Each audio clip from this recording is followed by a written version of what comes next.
Hey guys, welcome back to McGee's Garage. Today we are doing a CJ7 update.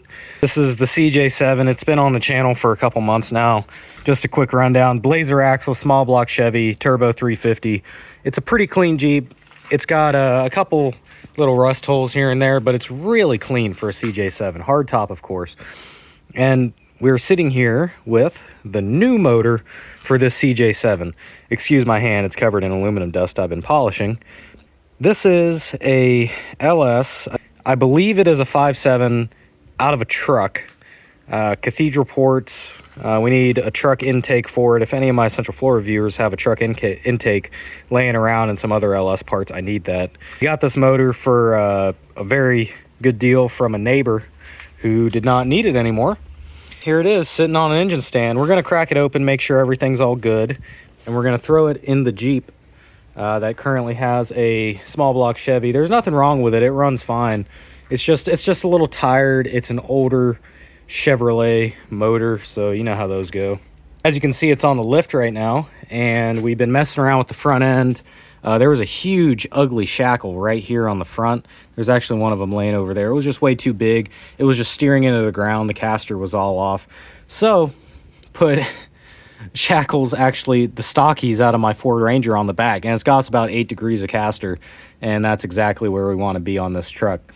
I got to throw a new brake caliper on because this one was getting sticky. Got that for cheap on Amazon, just a little cheapy one to get me through.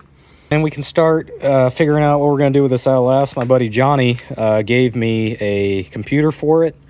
And we need a standalone wiring harness, the intake, water pump, some other stuff, but that's all easy to come by. So it should almost drop in. Messed around with the rear a little bit, dropped it down some more. It's been lowered from where it was about 4 inches. We're going to put a shackle on the back. That's a little bit smaller than what was back here.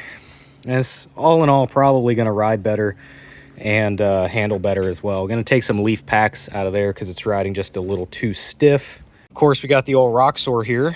Just finished up the double shear DOM steering on it. Looks great. It's been handling great. We've been driving it around. Probably put a few 100 miles on it. It's pretty good. These are the old tires off the CJ. Now let's go look at the wheel. These are the wheels for the CJ. They are 15 by 14 weld Scorpios. I've been sanding on them for a few days now. They're extremely pitted. Pretty rough wheels, as you can see. We got some pretty major pitting in there that I got to get out. But I've always liked this design, and they're the right spec for that truck, so should be good. Just bought a rotary sander for these actually to try and make the job a little bit easier on me. Picked up these tri-spokes in a older video for my Ranger so that I can be low and mini trucking, and they need done extremely bad. Not as bad as the Scorpios, but I gotta get those Scorpios done so I can work on these, and then the Ranger's supposed to go and debut at Hallmat in Orlando. So these are the tires for the CJ. They're being kept in a dark room right now, keep them out of the sun. These are 37 by 1450 IROCs, and they got good tread. We got them from a guy who had them in the back of his shop. And these tires are 14 years old, not a lick of dry rot on them at all. All the beads are nice. So once the Scorpios are done, we're going to put flush mountain valve stems in the Scorpios, blow these on, and the CJ should look way different and have tires that don't have any dry rot and are actually roadworthy. But anyway, guys, that is the update for the week. I've been trying to juggle the builds and everything with my normal job, so anybody that's ever built a car knows how that is. Pretty clean in here. This Jeep's definitely worth building for sure, so hopefully it's all good.